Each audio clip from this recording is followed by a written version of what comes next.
देखिए, आप आज आपको बताएंगे एक ऐसी स्कीम के बारे में जो आपको एक राज्य सरकार के द्वारा, जैसे एक नई स्कीम के बारे में, जैसे एक ये राज्य सरकार के द्वारा एक मुख्यमंत्री के द्वारा एक युवा उद्यमी यानी कि युवा जो नए युवा हैं, युवा कौन 21 से 40 वर्ष, युवा उद्यमी यानी कि युवा को बिजनेस के लिए एक विकास अभियान चलाया गया है। यानी कि जो मुख्यमंत्री हैं उनके उनके द्वारा युवा उद्यमी विकास अभियान चलाया गया है, जिसमें युवाओं को एक उनका खुद का कारोबार खोलने के लिए उनको एक लोन अमाउंट दिया जाए। कितना? कम से कम 5 लाख प्रथम चरण में, यानी कि जो फर्स्ट टाइम जो है उनको दिया जाएगा कितना?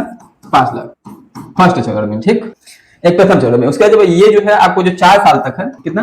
4 साल तक है 100% ब्याज मुक्त, यानी कि जो 4 साल है आपको बिल्कुल ब्याज इंटरेस्ट बिल्कुल नहीं लगेगा। आपको यहाँ इसी में पीडीएफ में दिखाते हैं, देख लीजिए। यहाँ देखिए लिखा हुआ है कौशल प्रशिक्षण प्राप्त, यानी कि जो मतलब कौशल प्रशिक्षण प्राप्त मतलब ये होता है कि वे किसी काम में निपुण हो और उनकी एज जो हो 21 से 40 वर्ष, और ये जो है युवा हो 21 से 40 मतलब युवा होगा, 40 से ऊपर होगा तो बुजुर्ग हो जाएगा, और 21 से कम होगा तो ये एडल्ट मतलब चाइल्ड बच्चे में चला जाएगा, ठीक। यानी कि जो 21 से 40 वर्ष के हो, ये अपना कारोबार शुरू करना चाहते हो तो इनको 5 लाख रुपए, यानी कि प्रथम चरण पहली बार 5 लाख रुपए 4 वर्षों तक 100% ब्याज मुक्त, यानी कि 100% यानी कि 1% ब्याज नहीं देना है 4 साल तक, एकदम गारंटी के साथ। यानी कि जो इंटरेस्ट है ये राज्य सरकार देगी, यानी कि जो इंटरेस्ट तो देना ही देना है, ये जो इंटरेस्ट है ये राज्य सरकार देगी। अब देखिए इसमें कुछ नई बातें हैं। नई बातें क्या है? देखिए जो सामान्य वर्ग के लाभार्थी हैं, यानी कि जो जनरल कैटेगरी के लोग हैं, उनको लोन अमाउंट का 15% इन्वेस्ट करना है। यानी कि अगर मान लीजिए आप 1 लाख रुपए ले रहे हैं, ठीक, 1 लाख, अगर आप 1 लाख रुपए ले रहे हैं तो आपका उसको 15% यानी कि 15,000 रुपए ये सामान्य वाले खुद के पास से इन्वेस्ट करेंगे और 85,000 रुपए जो है ये लोन लेंगे, ठीक। और जो ओबीसी के हैं यानी कि पिछड़े वर्ग के जो है, इनको 12.5%, लेकिन कितना देना होगा? 12,500 रुपए, ठीक।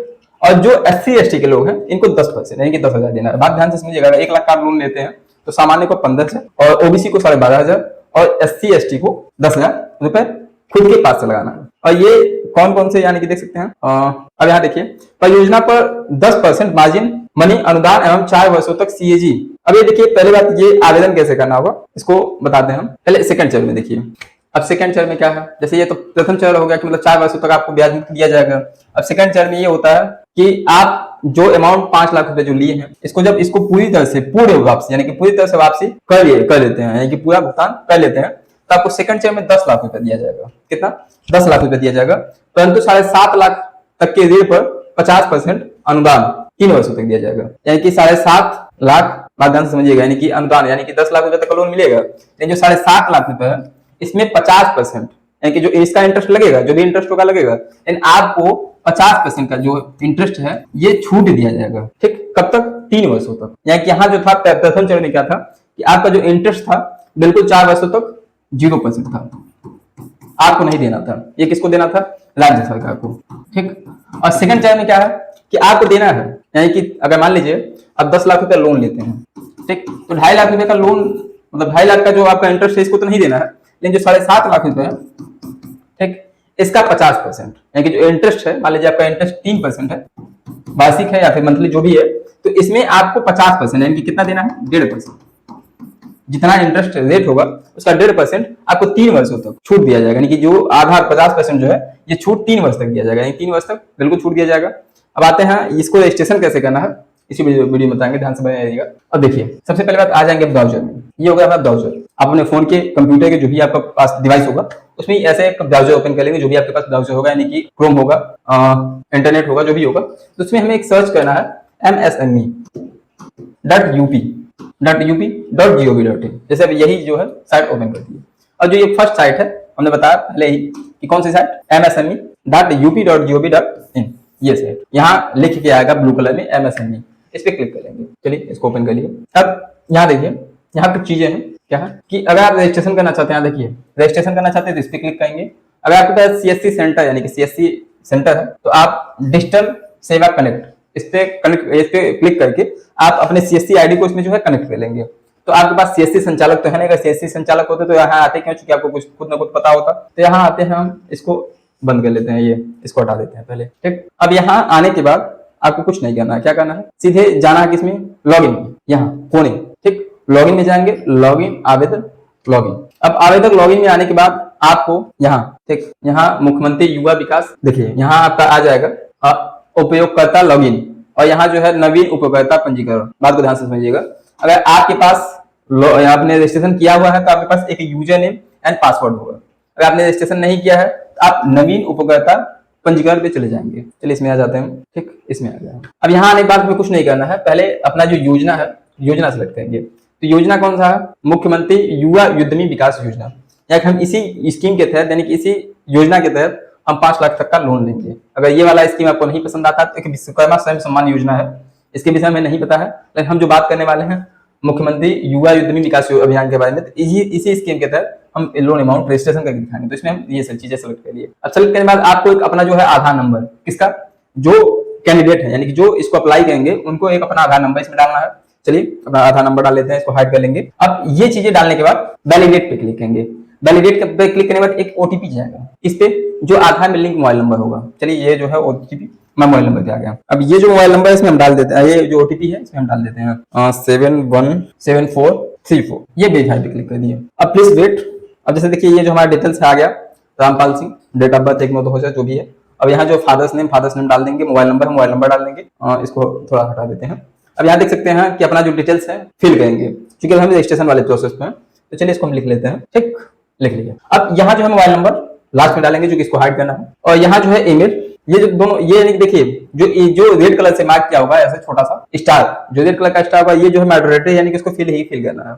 और जो जहां रेड कलर से मार्क नहीं, जैसे ईमेल पे जो है रेड कलर से मार्क नहीं तो ईमेल फिल करना कोई दिक्कत नहीं है। लेकिन इसके बाद सेक्टर, राज्य तो ऑलरेडी सिलेक्टेड है, सेक्टर यहाँ का आपको सेक्टर कौन सा है, मतलब किस सेक्टर में, यानी कि आपका जो बिजनेस है किस सेक्टर से रिलेटेड है, ध्यान से देखिएगा। अगर मान लीजिए आप एग्री या एग्री फूड बिजनेस, यानी कि कोई खाद्य पदार्थ या फिर एग्रीकल्चर से संबंधित कोई बिजनेस करना चाहते हैं तो ठीक है, या फिर ऑटोमोबाइल्स के संबंधित, या फिर सीमेंट, या फिर केमिकल, या फिर एजुकेशन एंड ट्रेनिंग, या फिर इलेक्ट्रॉनिक, जो भी मतलब जिससे रिलेटेड आपका बिजनेस है उस पर क्लिक कर लेंगे। तो मान लीजिए हमें लेना है एजुकेशनल पर्पज के लिए, क्योंकि अब इन्वेस्ट तो ये करना नहीं है, इन्वेस्ट करेंगे तो फिर अगला बिजनेस नहीं हो पाएगा, तो इसलिए हम एजुकेशनल एंड ट्रेनिंग पे चले जाएंगे। इसमें क्या है, हमें कैटलॉग ओपन मतलब डालना है। इसमें हमारे पास जो एजुकेशनल जो डिवाइस वाइस सब कुछ अवेलेबल है वही उसी के हिसाब से ले लेंगे हम। ठीक, और इसके बाद यहाँ गए जब एजुकेशन एंड ट्रेनिंग पे जब गए तो उसमें पूछा जा रहा है कि आप एजुकेशनल फील्ड से क्या खोलेंगे, computer training institute, cooking classes, मतलब जैसे ये तो एजुकेशन पर्पज से ना, तो आप किस फील्ड में एजुकेशन करना चाहते हैं, कंप्यूटर ट्रेनिंग खोलेंगे या फिर कुकिंग क्लासेस खोलेंगे या फिर ड्राइविंग स्कूल खोलेंगे या फिर मोबाइल ऐप ट्रेनिंग खोलेंगे या फिर ऑनलाइन टीचिंग प्लेटफॉर्म खोलेंगे। तो मान लीजिए हम जब हमारा सब कुछ डिवाइस घर पे लगा तो हम ऑनलाइन टीचिंग प्लेटफॉर्म सेलेक्ट कर लिए, ये वेरिफिकेशन में आएगा नहीं और ये लोन आसानी से मिल भी जाएगा। ठीक, उसके जिला जो है मतलब डिस्ट्रिक्ट गोरखपुर सेलेक्ट कर लिए हम। ठीक, सेलेक्ट कर लिए। अब अपने हिसाब से आप जो अपना ये सेक्टर और ये जो उद्योग है ये अपने हिसाब से सेलेक्ट कर लीजिए। चलिए यहाँ नंबर डाल के हम पहले कैप्चा डाल लेते हैं यहाँ। अब यहाँ जो है अपना मोबाइल नंबर डालेंगे, मोबाइल नंबर डाल के ओटीपी जनरेट कर लेंगे। चलिए आप मुख्यमंत्री युवा उद्यमी विकास योजना के लिए आवेदन कर रहे हैं। ठीक, कृपया आगे बढ़ने के लिए ओके बटन पे क्लिक करें, नहीं हम ओके बटन पे क्लिक कर देंगे। अब देखिए जैसे क्लिक किए हमारा यूजर नेम एंड पासवर्ड आ गया। ठीक, ये जो है यूजर नेम एंड पासवर्ड आ गया। इस यूजर नेम एंड पासवर्ड को हम लॉगिन करेंगे, लॉगिन करके तुरंत चेंज कर लेंगे हम। चलिए ओके पे क्लिक कर देते हैं और क्लिक करने के बाद आवेदन संख्या नहीं, हम आ जाएंगे यहाँ लॉगिन पे, लॉगिन करके दिखाते हैं आपको। तो जो यूजर नेम एंड पासवर्ड था वही लॉगिन करेंगे इसमें, अब पासवर्ड। अब यहाँ कैप्चा डालेंगे हम। अब यहाँ कुछ चीजें हैं। ठीक, अब जैसे मान लीजिए ओटीपी आ गया, ओटीपी लेने के बाद यहाँ लॉगिन पे क्लिक कर लेंगे। ओटीपी जो है 41149928। अब सबमिट पे क्लिक कर दिए। अब जो यहाँ जो है हमारा जो लॉगिन का प्रोसेस खुल गया। अब यहाँ पूछेगा पुराना पासवर्ड, नहीं कि अब यहाँ पासवर्ड जो है चेंज कर लेंगे, क्योंकि ये जो था रैंडम पासवर्ड था। तो चलिए इसको पुराना पासवर्ड चेंज कर लेते हैं पहले। नया पासवर्ड जो इसको हाइड कर लेंगे हम, ताकि आपको ना दिखिए। सबमिट पे क्लिक कर दिए। अब जो पासवर्ड है ऑटोमेटिक चेंज हो गया और लॉगिन कर लेंगे इसको एक बार फिर। ठीक, लॉगिन पे क्लिक कर दिए, लॉगिन कर लिए। अब देखिए लॉगिन करने के बाद 3 स्टेप आता है इसमें। ठीक, स्टेप नंबर 1 मतलब ये है कि व्यक्तिगत विवरण, एक जो आप डिटेल्स देंगे, पर्सनल डिटेल्स देंगे। एक भाग 1 है ये, और ये जो है भाग 2 है। भाग 2 क्या है, परियोजना का विवरण, यानी कि जो आपका जो बिजनेस है उसका डिटेल्स देंगे। उसका 3rd मतलब ये जो था पर्सनल डिटेल्स, खुद का डिटेल्स, और ये जो था परियोजना का विवरण, यानी कि जो आप बिजनेस करना चाहते हैं उसका डिटेल्स देंगे सब कुछ। उसके बाद ये जो 3rd है बैंक विवरण, यानी कि आपको किसमें अमाउंट चाहिए। ठीक, तो चलिए इसको हम अब देखिए पहले बात इसमें डॉक्यूमेंट क्या क्या लगेगा, ध्यान से देखिए। एक बैंक, ये स्टेप नंबर 3 पे तो आएंगे नहीं हम, पासवर्ड बदल दें। अब इसे देखिए दस्तावेज अपलोड करें, ये जो स्टेप नंबर 3 है।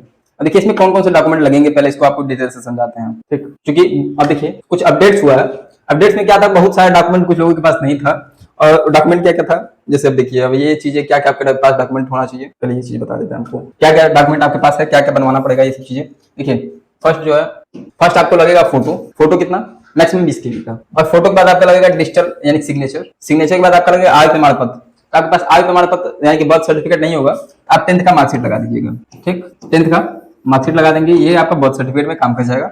और शैक्षणिक योग्यता संबंधित प्रमाण पत्र, शैक्षणिक योग्यता संबंधित प्रमाण पत्र मतलब क्या है कि आपने जो भी एजुकेशन डाला होगा कि आप कहाँ तक पढ़े हैं उसमें पहले पूछा जाएगा जब आप फॉर्म फिलअप करेंगे, तो आप इसको फॉर्म फिलअप करके दिखाएंगे। लेकिन आप जो शैक्षणिक योग्यता जो डालेंगे यानी कि 10th डालेंगे तो 10th की मार्कशीट, 12th डालेंगे तो 12th की मार्कशीट, जो भी आप डालेंगे उसका प्रमाण पत्र यहाँ पे अपलोड कर दीजिएगा। उसके बाद ऑप्शन नंबर 5 ये आता है, ऋण दाता बैंक के साथ संपर्क इतिहास संबंधित बैंक शाखा में चालू या बचत खाता के पासबुक का प्रथम पेज की तथ्य। तो इसमें ये है कि जो बैंक प्रदाता यानी कि जो बैंक आपका है उससे उसमें संपर्क इतिहास यानी कि उसका जो मतलब आपका जो बैंक है उसके पासबुक का फ्रंट पेज, मतलब किसी भी बैंक का हो, जो भी आपके पास बैंक होगा उसके पासबुक का फ्रंट पेज यहाँ अपलोड कर देंगे।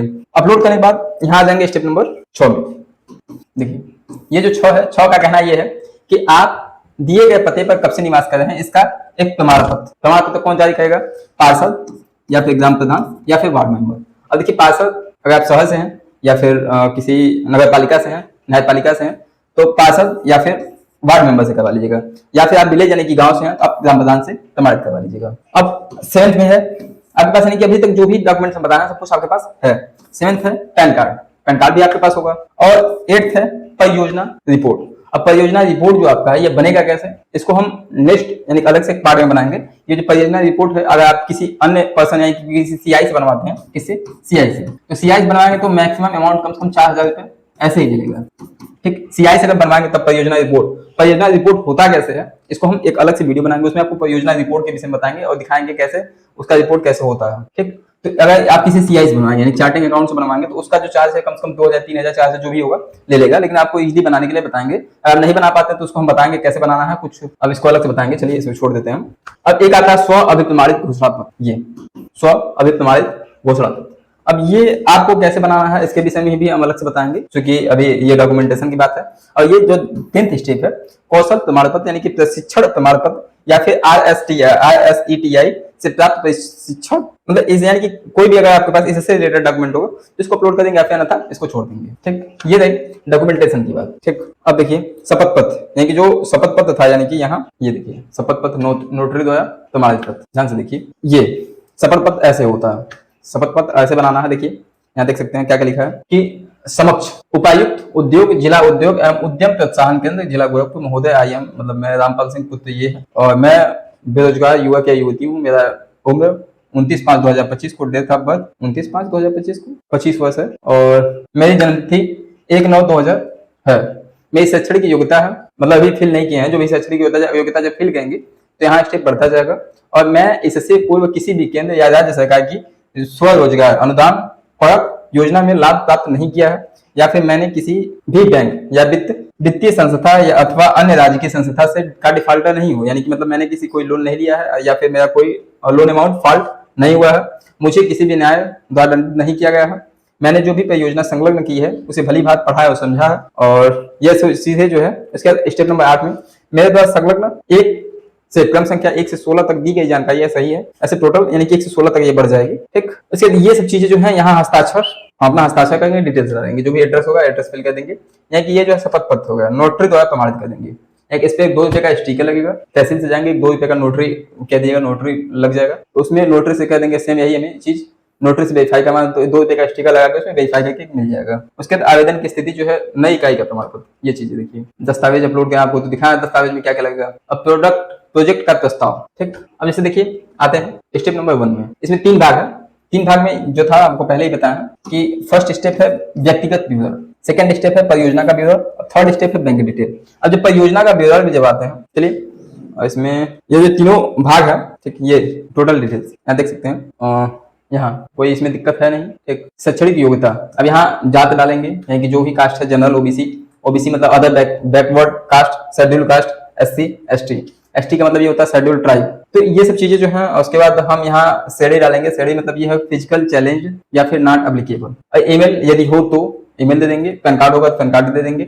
और शैक्षणिक योग्यता में 8 पास है, 10 पास है, इंटरमीडिएट है, डिप्लोमा है, जो भी है, PhD है, जो भी है डाल देंगे। वोटर आईडी होगा तो वोटर आईडी डालेंगे, नहीं छोड़ देंगे। अगर मोबाइल नंबर होगा तो डालेंगे, नहीं छोड़ देंगे। ऐसे टोटल जो है फिल कर लेंगे। फिल करने के बाद ये जो है आधार डिटेल्स ये है, ठीक, उसके बाद फैमिली मेंबर डिटेल्स, उसके बाद आगे बढ़ने पे चले जाएंगे हम। चलिए, अभी इसको फिल नहीं किए हैं तो इसको जो है यहीं छोड़ते हैं, इसलिए छोड़ते हैं क्योंकि अब ये जो वीडियो है लंबा हो चुका है और जो भाग 1, भाग 2, भाग जो 3 है, ठीक, और ये जो परियोजना ब्यूरो है, ये इसका एक आपको डॉक्यूमेंट देना है, आपको यहीं पहले दिखाया है दस्तावेज अपलोड में, स्टेप नंबर 9 में ऑटोमेटिक 7 की 8 में लिखा था, यहाँ देख सकते हैं 8 में परियोजना रिपोर्ट, यानी कि आपको 10 डॉक्यूमेंट देने हैं जिसमें 8वां नंबर है जो परियोजना रिपोर्ट, ये आपको कंपलसरी देना है। तो ये जो है अगर आप सीआई से बनवाएंगे तो इसका मतलब मैक्सिमम कॉस्ट जो है सीआई चार्ज, क्योंकि अगर चार्टर्ड अकाउंट होगा तो अकाउंटेंट होगा तो उसका चार्ज कम से कम 2000 से लेकर 3000 4000 तक लेगा। तो इसको हम इजिली बनाना बताएंगे अलग से पार्ट में, इसका कई सारे पार्ट होगा, इसको बंद करते हैं, बंद मिलते हैं नेक्स्ट वीडियो में, तब तक के लिए बहुत बहुत धन्यवाद।